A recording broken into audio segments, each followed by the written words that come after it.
5 minute की पाठशाला में एपिसोड नंबर 5 में मैं आपसे मिल रहा हूँ। फिर से आया हूँ मैं जैन धर्म की कुछ बातें लेकर, जैन धर्म की कुछ तत्व ज्ञान और बोध को लेकर के। हम जैन हैं, हमें ये प्राइमरी चीज़ें आना चाहिए, नहीं तो हम जैन होने के काबिल भी नहीं हैं। तो मैंने पिछले एपिसोड में बताया था परमिष्टि किसे कहते हैं, परमिष्टि कितने होते हैं और आचार्य परमिष्टि कौन से होते हैं। आज हमको समझना है उपाध्याय परमिष्टि कौन से होते हैं। उपाध्याय चौथे नंबर के परमिष्टि होते हैं।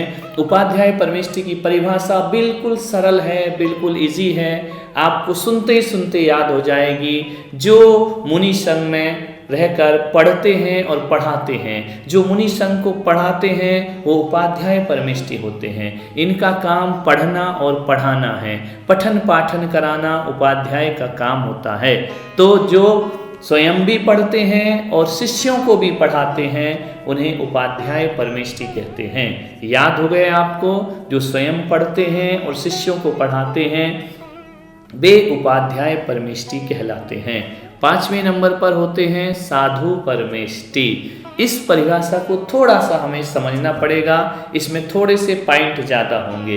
पहला पॉइंट तो इसमें होगा जो नग्न दिगंबर रहते हैं। यूं तो देखो पांचों परमिष्टि नग्न दिगंबर रहते हैं, लेकिन फिर भी साधु से पंच परमिष्टि की शुरुआत होती है, इसलिए इस परिभाषा में आया जो नग्न दिगंबर रहते हैं, जो पिच्छी कमंडल रखते हैं, जो अपने हाथ में ये मोर पंख की पिच्छी का रखते हैं और काठ का कमंडल रखते हैं, वो साधु परमिष्टि होते हैं। समझ में आया? जो नग्न दिगंबर हों, पिच्छी कमंडल रखते हों और जो केस लॉन्च करते हों। हमारे साधु परमिष्टि अपने हाथों से अपने सिर के, दाढ़ी के, मूछ के बालों को कैंची से उस तरह से नहीं कटा के हाथ से उखाड़ते हैं, वह साधु परमिष्टि होते हैं। समझ में आया? जो नग्न दिगंबर हों, पिच्छी कमंडल रखते हों, केस लॉन्च करते हों और अंतिम पॉइंट है इनका चौथे नंबर का, जो विषय वासना से दूर रहते हैं, वे साधु परमिष्टि कहलाते हैं। याद हुआ आपको साधु परमिष्टि की परिभाषा?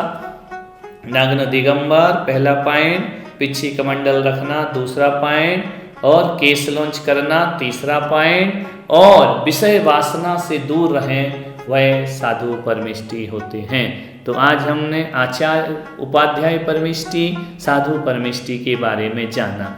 अब मैं आपसे पूछ लूँ कि वर्तमान के कुछ आचार्यों के नाम बताइए, तो आचार्य शांति सागर जी महाराज आचार्य परमिष्टि हैं। आचार्य आदि सागर जी अंकलीकर महाराज, वह भी आचार्य परमिष्टि हैं।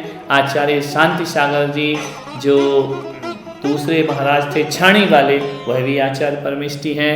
आचार्य विद्यासागर जी महाराज, आचार्य वर्धमान सागर जी महाराज, आचार्य पुष्पदन सागर जी महाराज, आचार्य विमल सागर जी महाराज, आचार्य सन्मति सागर जी महाराज, आचार्य विद्यानंद जी महाराज, ये सब आचार्य परमिष्टि हैं। उपाध्याय परमिष्टि बहुत कम है हमारे यहाँ, इसलिए मैं आपसे इतना ही कह रहा हूँ कि आपको आचार्य, उपाध्याय और साधु परमिष्टि तो बहुत ज़्यादा हुआ करते हैं। किस किस के नाम हम लेंगे, गिनाएंगे? मतलब प्रमुख आचार्यों के मैंने नाम गिनाए आपको।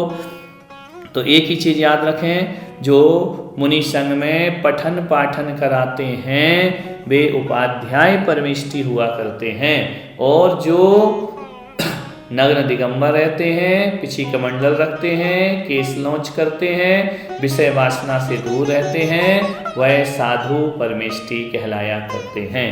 इस तरह से आज हमने पंच परमिष्टि का पाठ इन 3 एपिसोडों में पूरा कर लिया। 5वें नंबर के एपिसोड में पंच परमिष्टि का पाठ पूरा हो गया है। आपको याद रखना है ये वो परमिष्टि जो हमारे आराध्य हैं, हम जिनकी पूजा करते हैं, इनकी पूजा करने से ही हमें कल्याण और मोक्ष की प्राप्ति होती है। अगले एपिसोड में मैं आपसे चर्चा करूंगा कि पंच परमिष्टि के अलावा क्या हम और किसी की पूजा भी आराधना करते हैं? हाँ, करते हैं। वह अगले 6वें एपिसोड में आपसे मुलाकात होगी। बच्चों, यदि आपको कोई बात कठिन लग रही हो, आपको कोई बात समझ में नहीं आ रही हो, आपको लगे कि मेरे आगम के कुछ टेक्निकल शब्द ऐसे हैं जो आपको समझ नहीं आते हैं, तो आप हमसे पूछ सकते हैं। कैसे पूछेंगे आप हमसे? अभी मेरे इस क्लास के तुरंत बाद इसी स्क्रीन पर आपको अंकित जैन दिल्ली का मोबाइल नंबर दिखाई देगा, उस पर व्हाट्सएप नंबर दिखाई देगा। आप चाहें तो लिखकर ना चाहें तो वीडियो कॉलिंग से भी, वीडियो रिकॉर्डिंग करके भी व्हाट्सएप पे आप प्रश्न पूछ सकते हैं। आप व्हाट्सएप पर प्रश्न पूछेंगे, आपको भी इस 5 मिनट की पाठशाला में आपका चेहरा भी दिखेगा। इसे आप विशेष ध्यान रखें। बच्चों, यदि आपको कोई बात कठिन लग रही हो, आपको कोई बात समझ में नहीं आ रही हो, आपको लगे कि मेरे आगम के कुछ टेक्निकल शब्द ऐसे हैं जो आपको समझ नहीं आते हैं, तो आप हमसे पूछ सकते हैं। कैसे पूछेंगे आप हमसे?